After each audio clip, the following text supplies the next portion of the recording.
I'm Linda Lang, and I'd like to welcome you to another session of Channel 20's Meet the Author.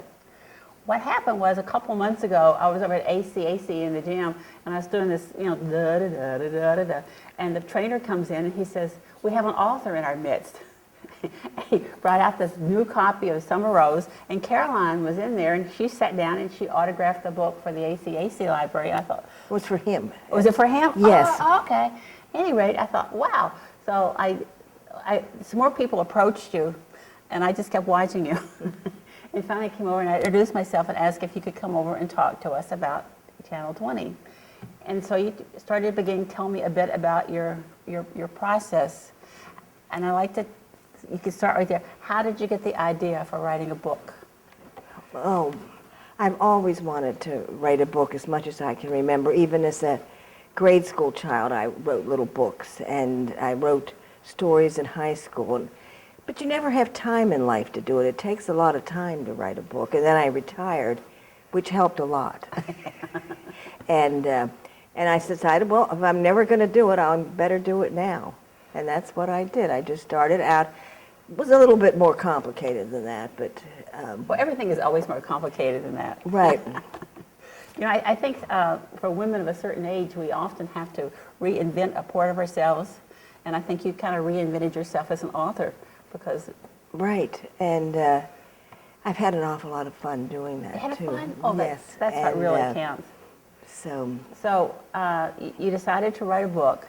So what well, did you do? I knew right away that it would be a historical romance because that's the kind of book I like. Okay. And I knew an awful lot about the Civil War because about the time I was in college, I read my grandfather's diary from the Civil War, and it was a good-sized little book, and it typewritten. It was 80 pages, single space, so it was large, and that really got me interested in the Civil War. And so I read and read and read, and I read an awful lot. I have always read a lot. So I just immersed myself in the history. So is that your grandfather over there? Yes, this is Luther Calvin First, who fought in the Civil War with the Army of the Potomac from 1861 to 1863. He was a college student out near Pittsburgh, and he got enthusiastic. I think he was a freshman in college, and took off and joined the Army. And did he have any injuries? I don't think he ever was injured.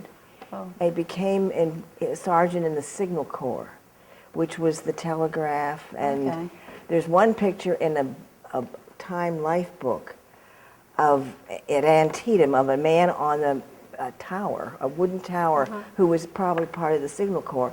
And I know it's him because he looks just like my grandfather. And so... well, if it's not him, it ought to be him. Well, it is. I'm sure it is him. Okay, that's really great. I mean, they all had that wonderful hook nose, and so did him. So you had this idea about the Civil War, and you also knew that you always loved romance and love stories. So how do you kind of put the Civil War and this book together? How did the characters come to you? I spent a lot of time figuring out the names of the characters and the characters. Of course, they were all beautiful people, but why not? And you talk about you had a mental image of the characters when you read the book. Tell me if I'm wrong, but the main character, Summer Rose, over and over again you talk about her wonderful eyelashes, this beautiful girl, and I cannot help thinking about the very young Elizabeth Taylor. Yes, yeah. That was right. And the other main character, Daniel, who is the hero, and he is very masculine and very blonde, and the name Daniel, of course, I think Daniel Craig. Oh, no, I don't think of him. No, who is it? Actually, I don't have a mental picture of them so much, and I did that on purpose so that the reader could put their own mental picture on it. And I think that's what most writers do. Well, he's a very masculine hero man, so that's right. And also love that this book takes place in our area.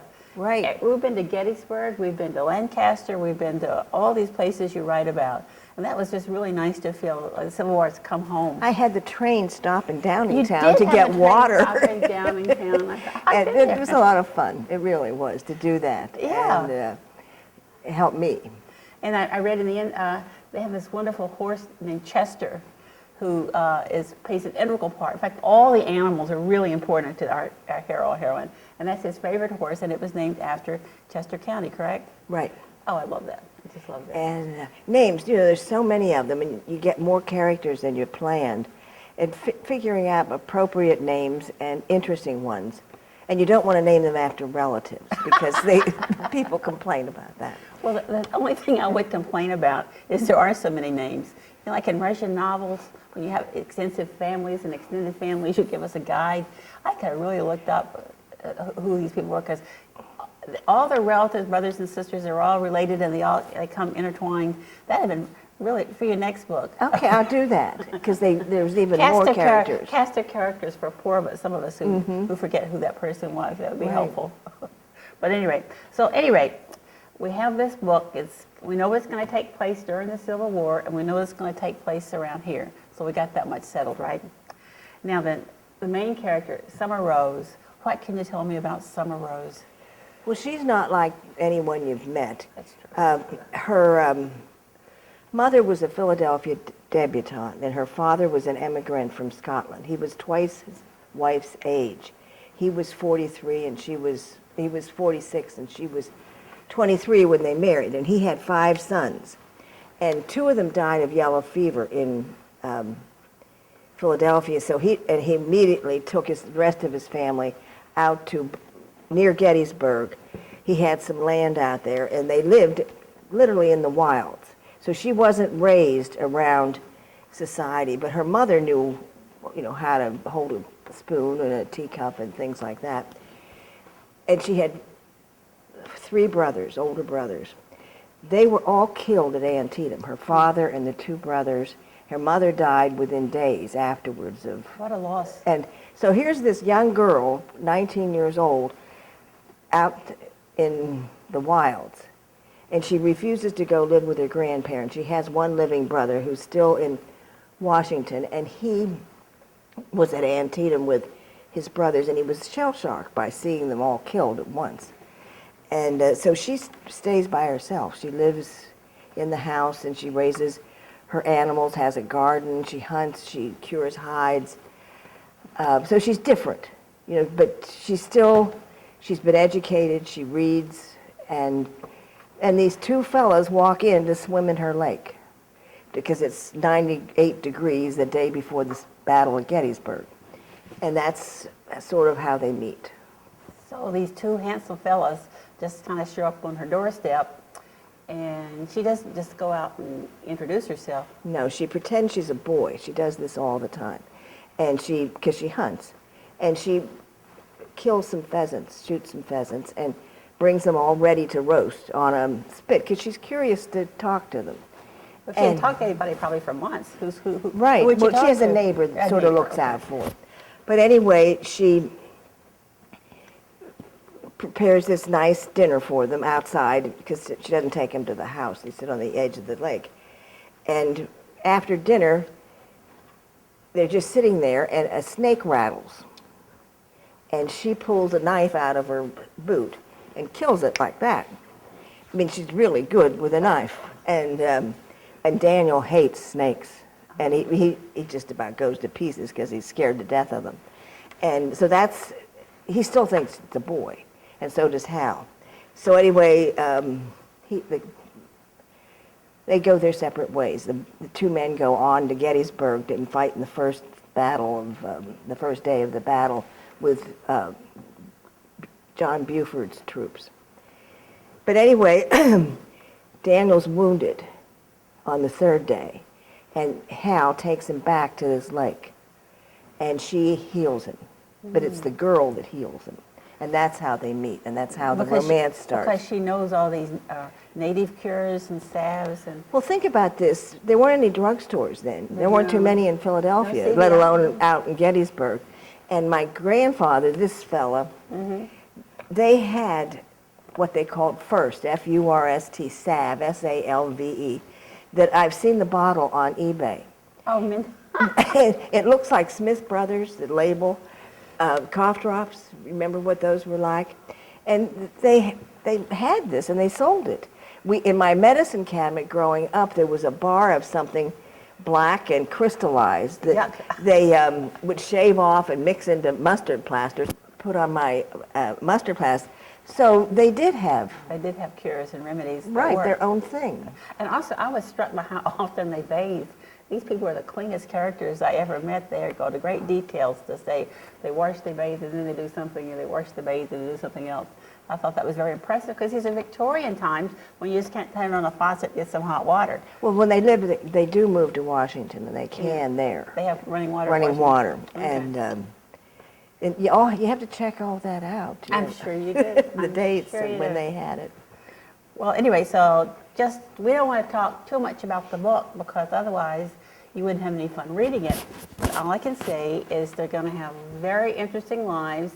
It's not going to be that easy, but they're going to be very strong and very smart and persevere and do a lot of good things. Would that be fair, Yes. Vera? Yeah.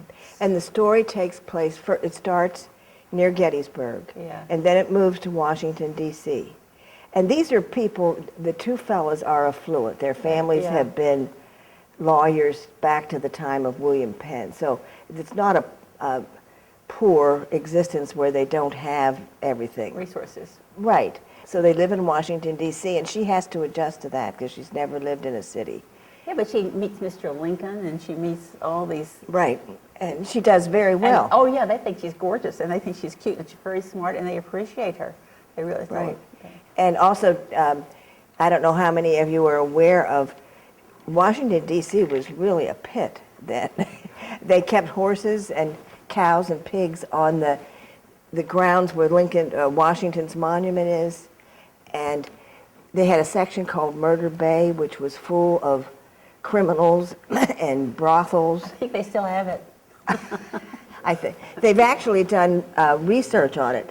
Well, I end up having Daniel and Hal both become inspectors in the brothels, and the girls get mad about this, but it's a way to tell the reader about it. Tell about what she was really like.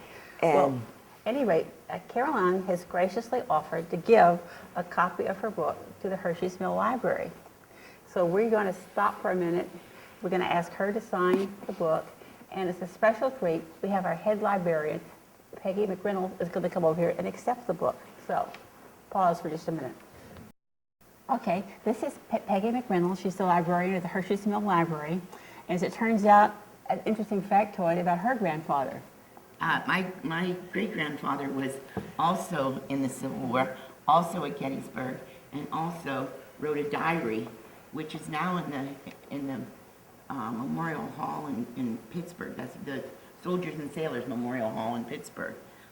We didn't know about it until quite recently, actually. And where's your grandfather's diary? it's in the Carlisle Army War College Library in Carlisle, Pennsylvania. You can probably call ahead of time and arrange, and they'll let you come in and hold it and touch it. And We did that, and then we had to put on gloves, and my brothers came. It was, and we have copies of it too. Do you have a copy? yeah, Yeah, which is fun. I was saying, I wonder how many people, you know, it was such a coincidence, also have. Well, Carl has a grandfather that was also on the other side, I believe. So anyway, you're going to give us a book, right? do you want me to address this to Hershey's Mill? Is that how we do that? Okay. That would be lovely. Yes, the people will, the readers will read this, especially the women. They love historical Oh, yeah. fiction and It's a nice love stories. story. Who It is. doesn't? Two, sw- It'll be very two popular. handsome, beautiful people. that are- Right, and it should be. Okay. It's very nice of you to. You'll have to come see our library. Oh, well, we Well, could do I'd that. like We should to. do that. Yeah. It's new, and so we're very proud of it. Do you have a section for these author books that have been signed? or Well, no? we'll display it at the beginning for a while, and Oh, then that's it'll nice. it'll go into new fiction. Okay, new fiction. All right. Yeah. I understand you have a new book coming out, Caroline. It's just about finished. I'm actually paragraphs from ending it. And it has many of the same characters in it. Oh, good. Which you'll be glad to Oh, hear. good, 'cause I was But it has wondering about some new some of them. characters too. It's mainly about Daniel's younger sister, Oh, a spoiled little brat that marries and goes out to live in the West. And her husband is a soldier. And they're fighting the Indians and getting the Transcontinental Railroad put together. And she has all kinds of trouble adjusting and getting Well, used to it. she And would. Daniel has to come out and save her. Oh, good. So a type of thing. And then they go back to Summer Rose. And I will put a list of the characters because you don't plan to have dozens, but they grow. Well, I think it's amazing that you did this, after you retired, because, I mean, I've thought of writing often, and I'm sure lots of people have. Lots of but people. To actually make the time and discipline yourself to sit down and do it must be very difficult. No, it's No. it's difficult not to do it. I've got so excited about it, I can't stay away from it. The writing part or the editing, I'm always doing something. And I love doing it. And I had a lot of fun figuring out how to do it, too. That would be. Well, anyway, thank you, Caroline, for coming. All right, thank And you. thank you, Peggy, for coming to accept the book. And we're going to invite you over to the library when you have a chance, okay? I'll be glad to come. Okay, thank you very much.